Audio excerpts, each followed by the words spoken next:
Welcome to Samba Samba. Enjoy the video. In this video, I will explain how to use more lower body in your golf swing.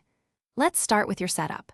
Ensure your feet are about shoulder width apart, providing a stable base. Keep a slight flex in your knees and maintain a balanced posture, feeling your weight evenly distributed. This foundational position is essential for generating power from the ground up, setting the stage for a dynamic and effective swing.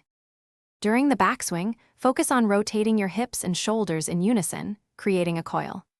Feel the weight shift naturally into your trail leg, specifically sensing pressure in your heel. As you transition, the lower body should lead. This means your hips start to uncoil towards the target before your shoulders, creating a powerful sequence that builds momentum for the downswing. As you initiate the downswing, actively drive your lead hip towards the target.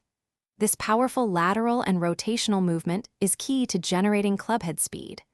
Keep your head relatively stable, allowing your lower body to rotate beneath it.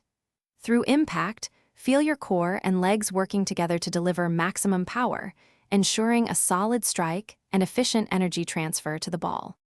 After impact, allow your lower body to continue its rotation, finishing with your hips fully turned towards the target. Your weight should naturally transfer and settle onto your lead foot, ensuring a balanced and stable finish. Aim for your belt buckle to be pointing directly at the target, indicating a complete and powerful rotation. This full follow-through maximizes your swing's efficiency and consistency. Thanks for watching.